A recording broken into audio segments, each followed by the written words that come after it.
झालेलं बक्षीस मी वाचन करतो. रजनताई सुखदेवराव डहाके ग्रामपंचायत सदस्य यांच्याकडून मंडळाकरता 500 रुपयाचं बक्षीस आलं आहे.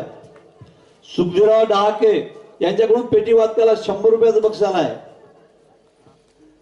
रजनीताई डहाके यांच्याकडून सुद्धा पेटी वादकाला 100 रुपयाचं बक्षीस आहे. कांचनताई भगत सरपंच ग्रामपंचायत चिखली यांच्याकडून 100 रुपयाचं बक्षीस आहे. तसेच दिनेश भोयर यांच्याकडून तबला वादकाला 100 रुपयाचं बक्षीस आहे. तसेच दिनेश भोयर यांच्याकडून पेटी वादकाला सुद्धा 100 रुपयाचं बक्षीस आहे.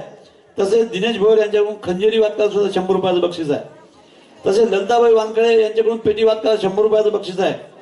विशाल भाऊ डहाके यांच्याकडून पेटी वादकाला 100 रुपयाचं बक्षीस आहे. तसेच तबला वादकाला सुद्धा 100 रुपयाचं बक्षीस आहे. तसेच योगिता धनेश्वर देशकरी यांच्याकडून पेटी वादकाला 100 रुपयाचं बक्षीस आहे. तबला वादकाला 100 रुपयाचं बक्षीस आहे.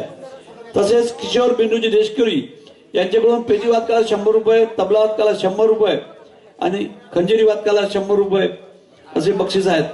आणि त्याचप्रमाणे देवमन नथुजी ठाकरे यांच्याकडून सुद्धा पेटी वादकाला 100 रुपयाचं बक्षीस आहे. त्याचप्रमाणे संतोष कदम कुराड यांच्याकडून या मंडळाला 100 रुपयाचं बक्षीस आहे. दुधे साहेब ग्राम विस्तार अधिकारी यांच्याकडून 500 रुपयाचं बक्षीस आहे.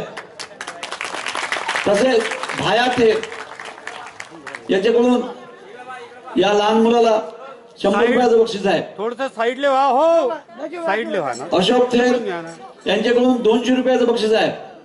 सुखदेवराव डहाके यांच्याकडून खंजेरी वादकास पुन्हा 200 रुपयाचं बक्षीस आहे. तसेच कांतेश देशकरी यांच्याकडून 100 रुपयाचं बक्षीस या खंजेरी वादक लहान मुलाला आहे. त्यांचं सर्वांचं टोटल 3200 रुपये झाला आहे. आशाताई ढोरे यांच्याकडून सुद्धा 100 रुपयाचा आहे. जवळपास 3300 रुपये त्यांना खाऊ झाला आहे. ते मंडळवाले ते स्वीकारतील अशी मी त्यांना विनंती करतो. आणखी